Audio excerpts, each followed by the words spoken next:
So something I get asked a lot about is how I add lashes and make them really even.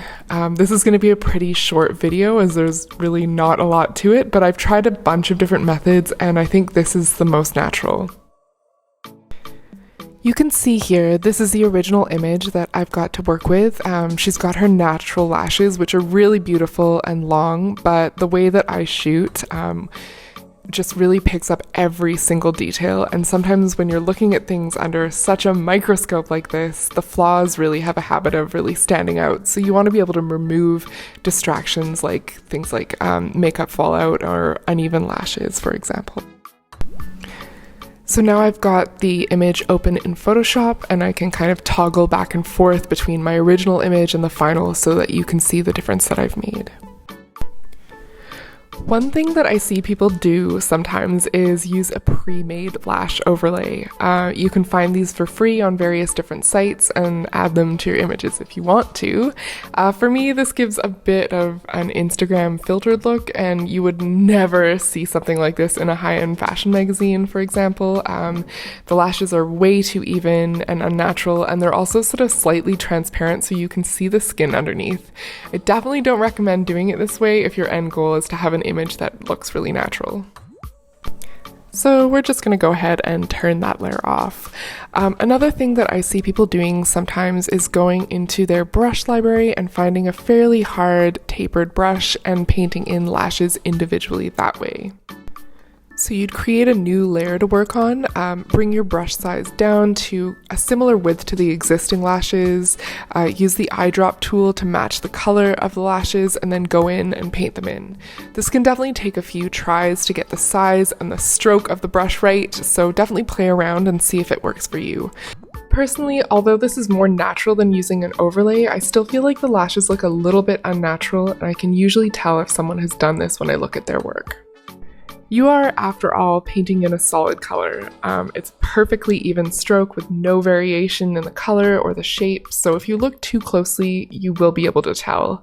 I find this technique works really well for things like filling in eyebrows and little areas of the image where there's not so much focus and it's not quite as noticeable. So this brings me to the method that I actually do use most of the time.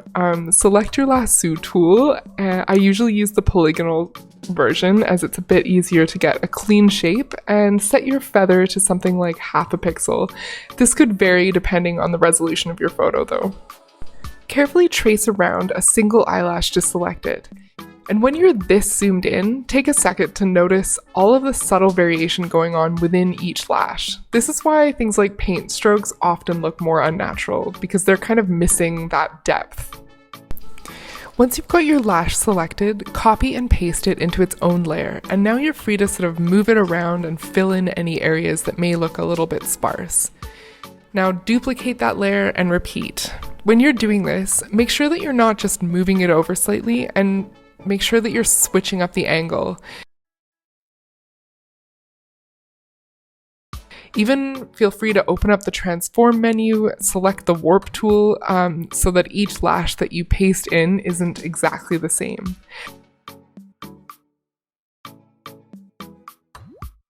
Our eyes are really trained to be able to pick out patterns, so using the warp tool to make each lash unique really helps avoid an artificial look.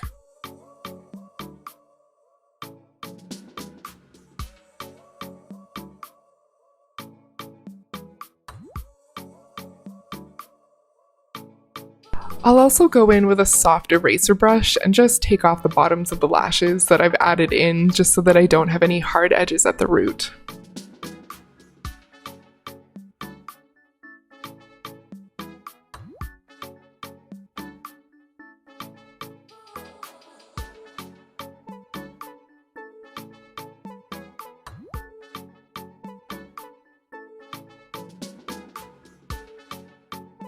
While you're adding lashes in, or even before, it's also a good idea to go into your original layer and remove or refine any existing lashes that might be distracting using the clone stamp tool.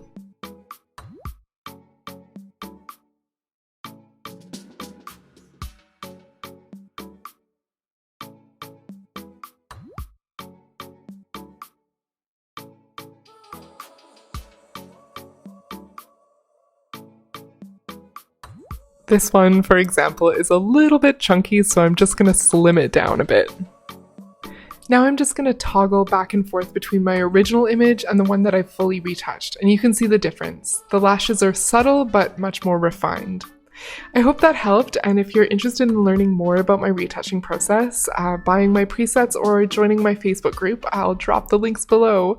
Don't forget to like and subscribe. I really appreciate it. I hope you have a great day.